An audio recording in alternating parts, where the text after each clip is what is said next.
मात्रै हो, एक्सिडेन्ट होइन फेरि यो यसरी नै हुन्छ फेरि एक्सिडेन्ट। अब यसमा तपाईँलाई मैले बताउनु खोजेको यसमा कसको गल्ती छ त ल भन्नुहोस्, कसको गल्ती छ? यताबाट मान्छे आउँछ, उताबाट चाहिँ गाडी आउँछ, एक्सिडेन्ट हुन्छ, कसको गल्ती भयो? यसमा सबैको गल्ती छ होइन। अगाडि हामीले चाहिँ यो यिनीहरूले गलत ठाउँमा पार्किङ गरेका छन्, यो ठाउँमा चाहिँ पार्किङ गर्न नहुने ठाउँमा पार्किङ गर्यो। अनि हामी आयौँ, हामीले हेरेनौँ, बाटो काट्दाखेरि हामीले हेरेनौँ। हामीले यहाँ आएर यो गाडीको साइडमा आएर यसरी हेर्नुपर्छ, हेर्नुपर्ने हो नि त। हेर्नुपर्छ, गाडी आइरहेको छ भने त्यो उभिराख्ने हो। अब हामी नहेरेको कारणले त्यो एक्सिडेन्ट हुन्छ। अनि अर्को यो गाडीको पनि गल्ती छ, बजार एरियामा स्पिडमा चलाउनु पाउँदैन। हामी पटक सवारी चालकहरूलाई सम्झाइरहेको हुन्छौँ है, एकदम सम्झाइरहेको हुन्छ। बजार एरियामा 20 किलोमिटर प्रति घन्टाभन्दा बढी नचलाऊ भनेर भनेर पनि हुन्छ। त्यो हामी पनि चलाउनु हुँदैन। अब बाइक चलाउने मेरो भाइहरू होला पनि बाइकमा एक्सिडेन्ट हुन्छ। स्पिड कन्ट्रोल गर्ने, हामीले बाटो काट्दाखेरि हेर्ने, अब यी कुराहरू चालकले ख्याल गर्नुपर्ने कुराहरू है। यो लाइट के हो? रातो लाइट रोकिने, स्टप रोकिने। किन यसमा चाहिँ यो चाहिँ ट्राफिक लाइटहरू यो चाहिँ गाडीको लागि हो, सवारीको लागि हो। यो ड्राइभरले जान्नुपर्ने कुराहरू हो, तपाईँहरूले पनि जानिराख्नुपर्छ। रातो लाइट बोल्यो भने रोकिनुपर्छ, येलो लाइट बोल्यो भने के गर्नुपर्छ? अब तयारी हुनुपर्छ गाडी अगाडि बढाउनलाई। अनि ग्रिन लाइट बोल्यो भने ग्रिन लाइटमा मात्रै जानुपर्छ। अब हामीले बाटो काट्दाखेरि के ख्याल गर्नुपर्छ? रातो बत्तीमा बाटो काट्नु हुँदैन, रातो बत्तीमा रोकिने। युट्युबमा एउटा हाम्रो गीत पनि छ, हेर्नु भएको छ होला नि होइन?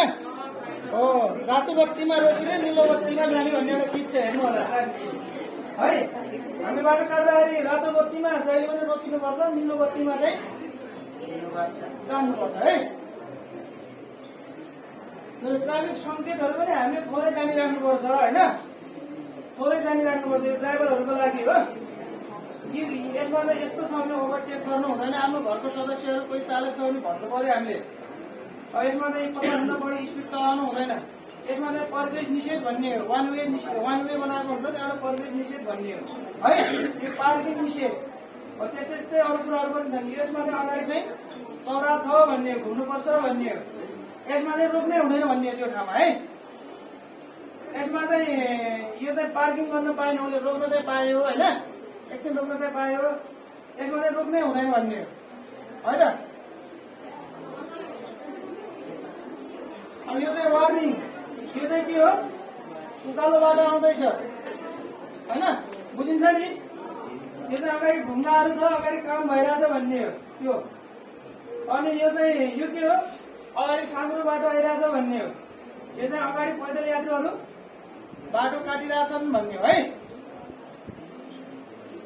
अब यो विभिन्न साइनहरू छन्, हेर्नु होला, सलक्क हेर्नु होला। अब अगाडि हस्पिटल छ, बस पार्क छ, यसमा चाहिँ पैदल यात्रीहरू छ,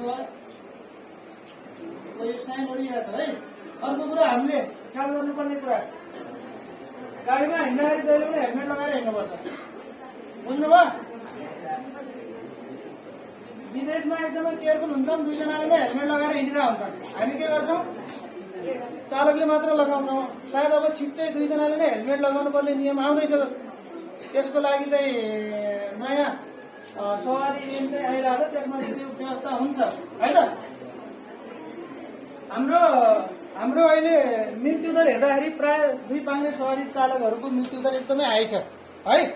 2 पाङ्ग्रे सवारी चालकहरूको मृत्युदर एकदमै हाई छ। त्यही भएर 2 पाङ्ग्रे सवारी भनेको एकदमै रिस्की सवारी हो। यसमा हिँड्दाखेरि हामीले एकदमै ख्याल गर्नुपर्छ है त।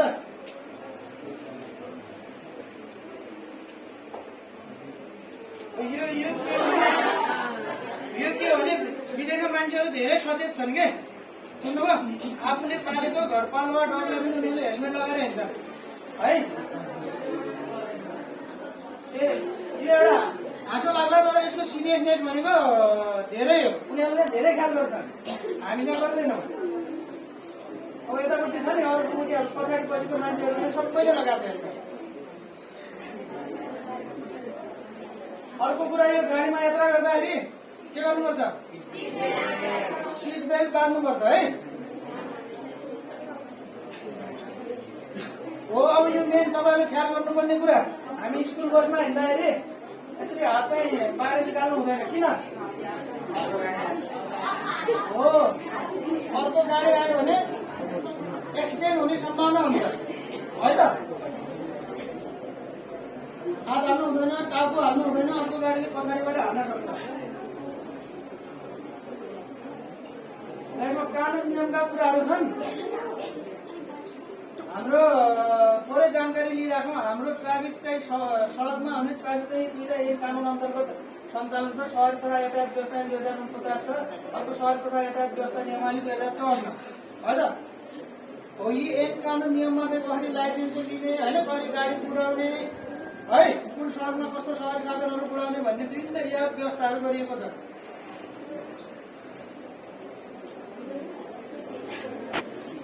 सवारी चालक अनुमति पत्र भनेको के हो?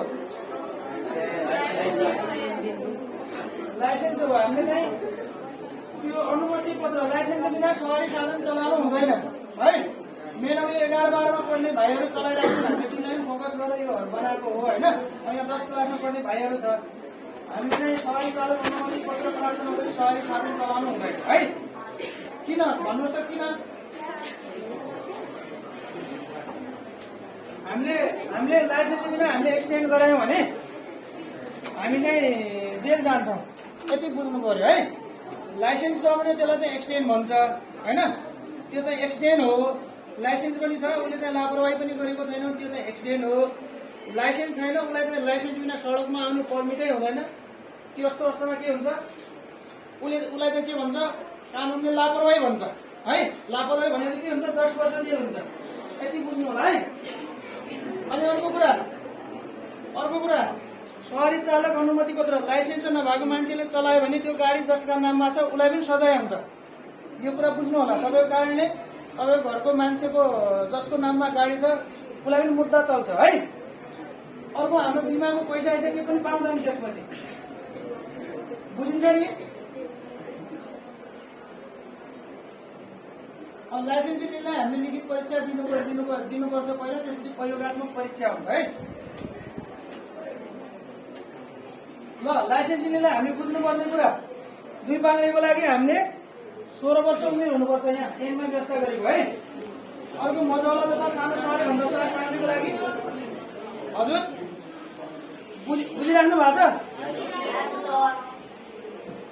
2 पाङ्ग्रेको लागि के हुनु पर्यो? अब 16 वर्ष। अब कतिपय भाइ बहिनीको उमेर पुगेपछि मात्र सवारी साधनको चाहिँ लाइसेन्स लिने प्रक्रियामा जाने। 16 वर्ष उमेर पुगेको हुनुपर्छ। त्यसपछि कार जिपको लागि 18 वर्ष। त्यसपछि ठुलो सवारी साधन जस्तै ट्रकहरू बसहरूको लागि 21 वर्ष। अर्को चाहिँ हाम्रो विभिन्न हामी